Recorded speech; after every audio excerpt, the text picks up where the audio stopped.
বুদ্ধি কাকে বলে দেখুন, এটা কৃষকদের জন্য। কৃষকরা যে জমিতে সার প্রয়োগ করে, তো এইটার সাহায্যে খুব সহজেই জমিতে সার দেওয়া যাবে।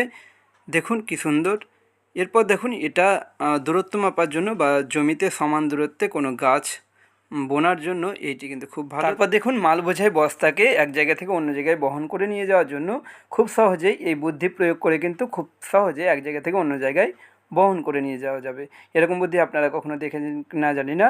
এবারে দেখুন, জমিতে ধান গাছ বোনার জন্য এভাবে স্কোয়ার করে তারপর মেশিনের উপর রেখে মেশিনটিকে চালানো হচ্ছে এবং নিজে থেকেই এই ধান গাছগুলো নিজে থেকে লেগে যাচ্ছে। কী বুদ্ধি করে বানিয়েছে মেশিনটি। এরপর দেখুন, এটি একটি মেশিন। এই মেশিনে একটি ট্যাঙ্কি রয়েছে। এই ট্যাঙ্কিতে ভুট্টা বা ছোলা বা গম বীজ রেখে ট্যাঙ্কির মুখ লাগিয়ে দিয়ে তারপর এই ট্যাঙ্কিটিকে ঠেলা দিলেই নিজে থেকেই যে ভুট্টা বা গম বীজ বা ছোলা বীজ নিজে থেকে 2-4টি করে লেগে যাচ্ছে। কী দারুণ বুদ্ধি, তাই না?